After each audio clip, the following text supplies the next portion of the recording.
Ang lahat ay nagsimula nung araw na yun. Second year na ako pumasok sa Todo High School. Parang wala lang. Parang ordinaryong eskwelahan. Ang naaalala ko noon, parang umuulan ng mga bulaklak. Ang daming nauhulog, nasa sahig ng buong campus.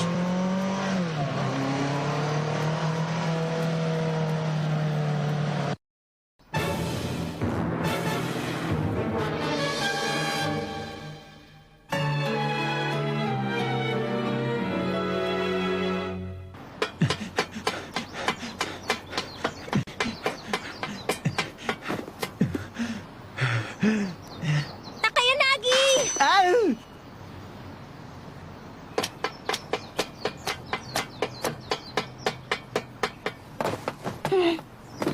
Pasensya na po kayo sa akin. Pinaghintay ko kayo. Late ka na ah! Pasensya na kayo. Ang tagal-tagal kasi nung guidance counselor namin. Siya nga pala, andyan na ba siya? Yung pinakahihintay nating bagong miyembro? Nasaan yung kapatid ninyo? Excited na ako makilala siya. Ano ba ugali niya? Malakas ba siya katulad mo, Master? Kung ako ang tatanungin mo, marami pa siyang kailangang matutunan. Ito ba ang Todo High School? Dito ba tayo maglalaro? Kapag naghari tayo rito, pang 100 eskwela na to. Bagong record na. Kaya lang, para naiiba yata ang eskwelahan ito. Kaya nga magiging masaya eh. Kapag mas malakas ang kalaban, mas masaya. At saka kahit sino pa mga estudyante dyan, panisa atin ang mga yan. Kaya madaling mapapasa atin ang eskwela ang to. Ah, ganun po ba? Teka, maganda rin ba siya katulad nyo? Maganda bang kapatid niyo? Maganda? Maganda rin naman siguro, pero tandaan mo, bata pa yun. Nene pa ba? Wala tayong sasantuhin. Uubusin natin silang lahat. Pati na yung maliit na bata, nakadadaan lang. Oo, kasama yun.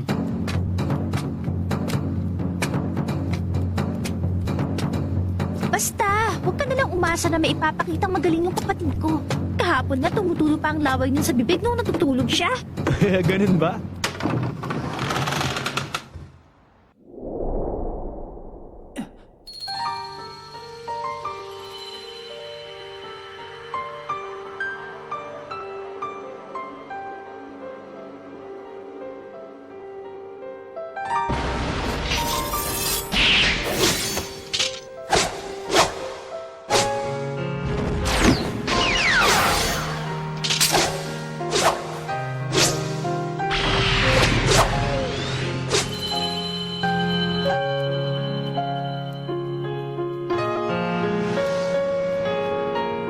Yung oras na yun parang kinukuryente ang utak ko.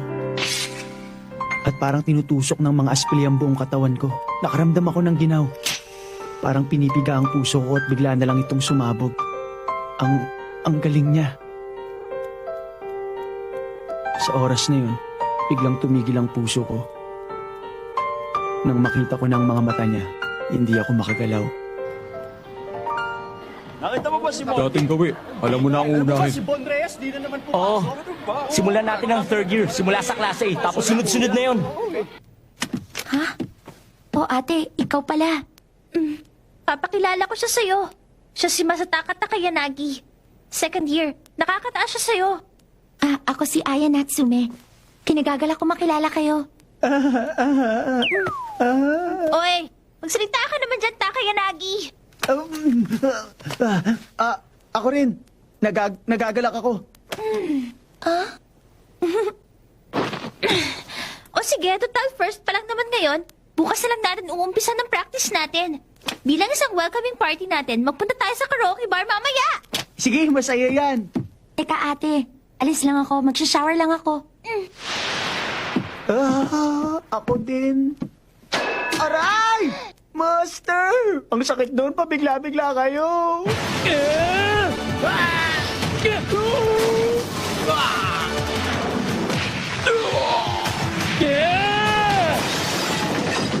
Teka, sino ba kayong dalawa? Mga freshman? Alam ba ninyong ginagawa ninyo? Ang yabang nyo ah. Siyempre alam namin. Hindi na kasi namin inabutan yung flag ceremony eh. Kaya ngayon, uumpisa namin ang seremonyas. Ako si Suichiro Nagi. Ako si Bob Makihara. Simula sa araw na to, ang pangkat naming lakil pa mga hawak sa eskwela to. Kaya kung meron kayong tanong, magsalita na kayo. At wala kaming pakialam kung first year kayo or third year na kayo. Papatulan namin kayo lahat. La la la la. La la la. Parang tuwang-tuwa ka dyan, Takayanagi. Hindi. Medyo mahina tong Jukin Book Club natin kumpara sa iba. Pero may advantage din naman na kainaan, di ba? Kahit madagdagan lang tayo ng isang malakas na miyembro, okay na rin yun. Basta maabot natin yung balak natin. Ano bang balak natin? Sige na nga. Mas mabuti pa nga yata kung bababaan ko na lang ang standards natin. Hindi! Hindi naman yun ang ibig kong sabihin! Oh, ayan pala siya. Miss Natsume. Ha? Sensya na't istorbo namin kayo. Miss Natsume, baka pwede kayong sumama sa amin. Hindi na namin kaya mga yun eh. Ayun yung dalawa oh. Biglaan na lang nagganap ng away. Kanina pa nga naggugulo ang mga yan eh. Hindi na namin maintindihan kung bakit. Grabe naman sila. Silang dalawa lang may gawa nito. Oo nga, parang nagpapapawis lang.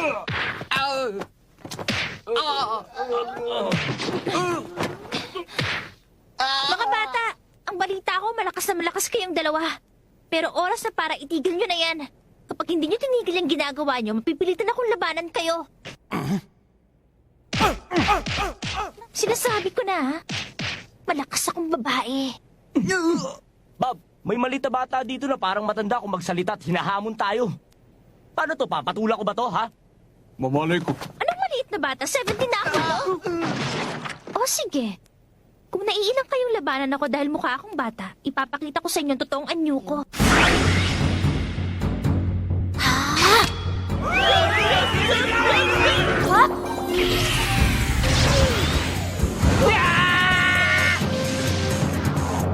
Introducing Todo High School 3rd Year Natsume Koshiro Kaiden Club Maya Natsume. Bob, paano naman kung ganito? Kung yung maliit na babae kanina ay biglang nagpalit ng anyo, tapos nag-iisang napaka-sexy na babae. Papatula ko na ba siya ngayon? Malay ko. Ang Natsume Ryukoki Denpo Level 23 para sa tulad kong mataas pa sa level na yan. Madali lang ang magpalit ng anyo. Medyo busy ako ngayon, kaya kailangan ko nang tapusin kayo agad.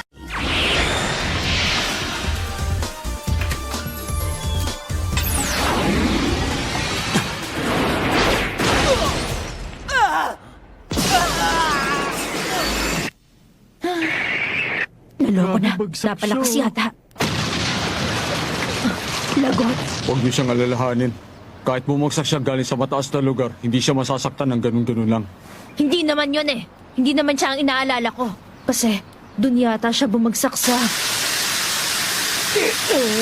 Kainis talaga. Bigla akong hinataw ng babaeng yun. Ano ba to?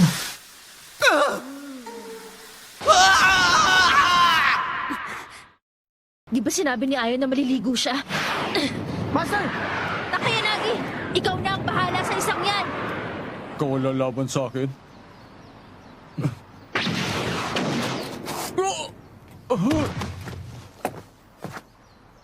Ang bilis. Anong ginawa niya? Tama na. Tigil mo na yan.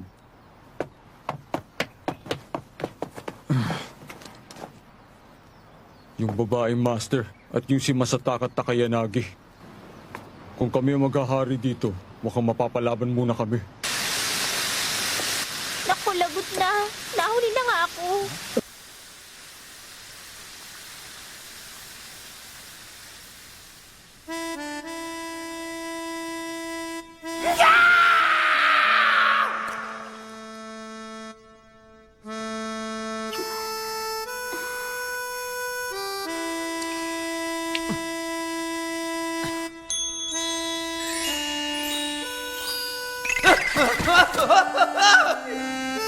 Anong pangalan mo?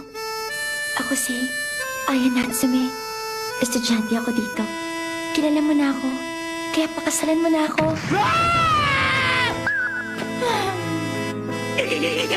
Kasal! Kasal. Pakasalan mo na ako. Nababaliw ka na ba?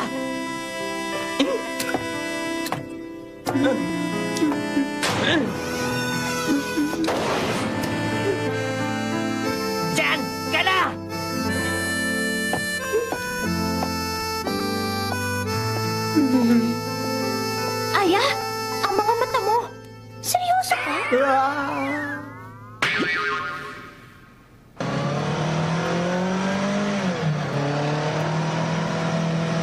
Ano ka ba? Sabi mo kanina, tatapusin natin sila lahat. Tumigil ka nga! Nakita mo naman ang daming mga pakialamero kanina eh. Yun pala ang sikat at pinag-uusapan todo high school. Mukhang sasaya nga tayo sa eskwelahan yun. Tama ka.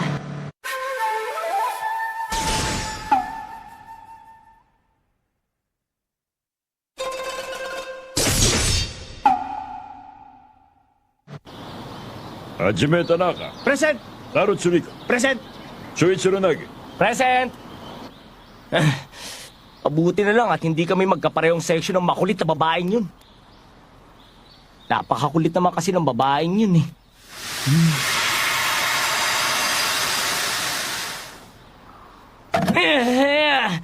Kung bakit kasi siya pa ang naging first kiss ko eh.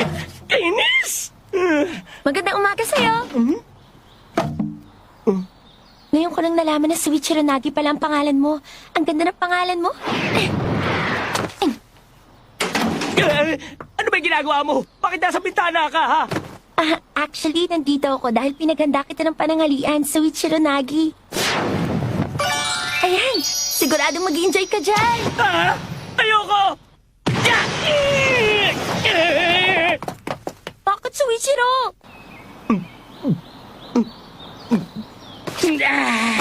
Hindi mo naman kailangan tumakbo ng ganun, ano?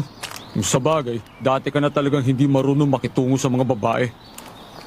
Hindi mo alam kung gaano kakulit ang babaeng yun. Ang plano, mapasatin ang eskwela ang to. Ngayon nagkakagulo na lahat. Dahil sa kanya. Teka, paano may paparating? Kaya pala, dito ka pala kumakain ng tanghalian eh. Ayan na!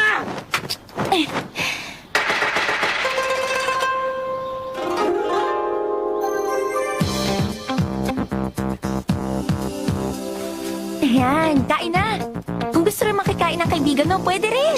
Ah, ano ka ba? Hindi mo ba talaga ako titigilan, ha? At saka bakit nakakimono ka pa? Para saan ba yan? Bakit? Anong masama dito? Eto, sige na, Suichiro. Hindi! Ayoko! Suichiro naman, sige na naman.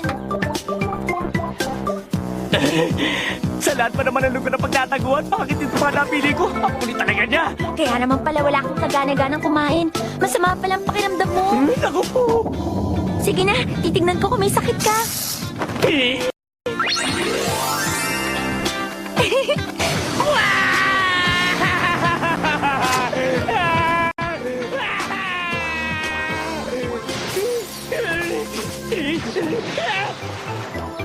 Suichiro, bakit ba?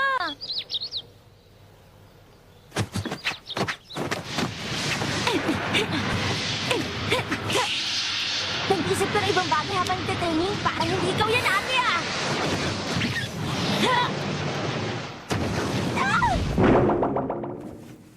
Masyado pang kulang ang kaalaman mo para matalo ako. Aray ko! Teka nga, Aya. Seryoso ka ba talaga? Ang sama mo naman. Alam ko namang hindi pa ako kasing galing mo sa martial arts, ate. Hindi yun ang tinutukoy ko. Ah? Ang mga babae sa angkan ng Natsume ay obligadong magpakasal sa mga lalaki na nakakita na sa katawan nila. Kaya lang, ang tradisyon na yun lagpas 100 taon na yata. Hindi na kailangan sundin yun sa panahong ito. Pero ang balita ko, sa ganitong tradisyon nag-asawa si nanay at lola. Kung ganon, Aya! wag na, ayos lang ako. Wag ka mag-alala. Pero sa totoo lang, hindi naman dahil doon, no? Alam mo, nung unang makita ko siya, parang iniga ang puso ko. A small twitch in my heart. And this charge raced through me. Yun! Kakaibang pakiramdam. Ano ka mo? Paano ba? Ano nga bang tawag doon? Parang kapalaran. Ganun na nga. Oo, sadyang mapagbiro ang kapalaran. Manang, ginisang toko na may itlog. O sige. Nalanta ng bulaklak pero panibagong bulaklak naman ang tumubo sa paligid ng campus. Parang pag-ibig na nawala pero biglang pinalitan ng iba.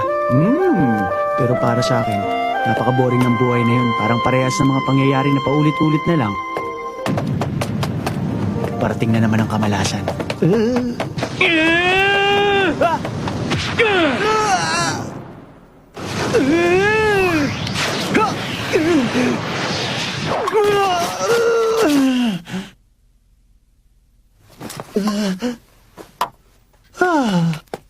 Soichiro naman! Soichiro! Soichiro naman! Pagkakataon mo na ngayon makatikim ng napakasarap na luto ko. Kaya isubo mo na to. Ang kulit talaga! Araw-araw na lang! Araw-araw na lang kukulitin mo ako! Ano ka ba talaga, ha? Mamamatay muna ako bago ko tikman yan! Mauwi ang sinabi mo! Paano mo masasabing ayaw mo kung hindi mo pa talaga titikman, ha? Ayoko nga sinabi eh! Bakit naman? Basta masama ang pakiramdam ko! Pasensya na, Manang. Ililigpit ko na lang mamaya. Pero pwede ba bigyan niyo muna ako ng isa pa? Ang huli naman nila. Sandali lang! Pasensya ka na, sir. Bayaran ko na lang yung natapon. Hindi ko naramdaman na nasa tabi ko na siya. Wag na. Kung gusto niyong bumawi sa akin niyo na lang ipakain yung niluto ni Aya. Mas okay pa sa akin yun. Mabait naman siya talaga eh. Masyado lang mahiyain. Ganyan lang siya talaga. Masyado kong umasta. Pagpasensyahan mo na lang. Ayan, okay na?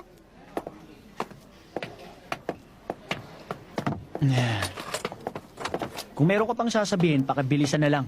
Gutom na ako at gusto ko nang kainin to. Isang tanong. Sabihin mo sa akin, sa eskwelang ito, ilang estudyante ang mas malakas kaysa sa'yo? At kung pwede, ibigay mo na rin ang mga pangalan nila. Yung maliit na babae, kasali na siya dun, hindi ba? Pero palagay ko, hindi siya ang pinakamalakas. Pero kutob ko pa lang yun. Naniniwala kasi ako na may mga estudyante sa eskwelang ito na higit pa ang lakas sa mga halimaw. Tama ba ako? Bago ka pa dumating dito sa Todo High School, alam mo nang tungkol sa bagay na to, hindi ba? Hindi, may mga narinig lang akong chismis. Ang dating pangalan ng eskwelang ito ay Tobojuku, noong Edo era. Naglaho ang dating eskwelahan kasama ang Bakuhan Martial Arts. Tinayo ang eskwelang ito para muling buhayin yun. Pinano ng Todo High School ang martial arts ng Tobojuku. Tsaka, nagbibigay galang ang eskwelang ito sa mga sinaunang martial arts. Marami talaga mga malakas na tao rito. Pero, sino ang pinakamalakas dito? Ha? Anong gagawin mo kung sasabihin ko? Eh di lalabanan! Kaya nga kami nandito eh. O Nagi, sumuko na ba sa wakas yung babae? Siguro nga. Alam nyo, walang pakialam ang mga tao dito sa mga tao na gusto maghari-harian na tulad ninyo. Naghahanap kayo ng mga tao na walang gusto kundi makipag-away, hindi ba? Natumbok mo. Ganyan ang mga hinahanap namin. Mga tao na masarap labanan. Nagkakaintindihan na ba tayo? Hindi na namin kailangan malaman kung sino sila. Basta makakita kami na malakas, lalabanan namin. Ganun lang kasimple yun. Ngayon lang ako nakaramdam ng ganon. Mali ang dahilan ng dalawang ito sa pakikipaglaban nila. Ah, siya nga pala. May utang pa nga pala ako sa'yo, no? Babayaran ko na. Wala ka namang utang sa akin. Hindi ba dun ka kay Maya may utang?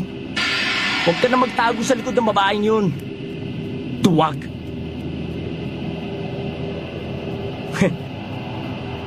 So Ichiro, kapag natalo ka sa taong yan, hindi kita tutulungan.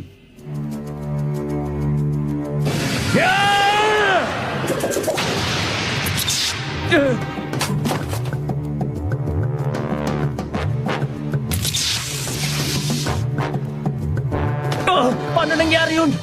Napigilan ng chopsticks ang tira ko. Nag-uumpisa na sila. Huwag, Soichiro. Ang dalawang ito, hindi sila mga simpleng maton.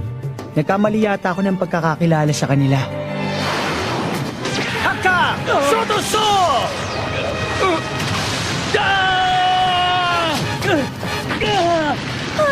Ako lagot. Wala namang kaalam-alam ang batang yun eh. Bakit niya pinatulan yun? Kulang pa siya sa disiplina. Ang pinagkaiba lang ng dalawang to sa mga palaboy-laboy na sanggano sa kali. Masaya pa rin sila. Ibang klase talaga ang may mga napapalang kasiyahan sa pakikipaglaban. Sige nga, makikita natin ngayon. Kung may ibubuga ba talaga yung kinalolokohan mong lalaki. Soichiro.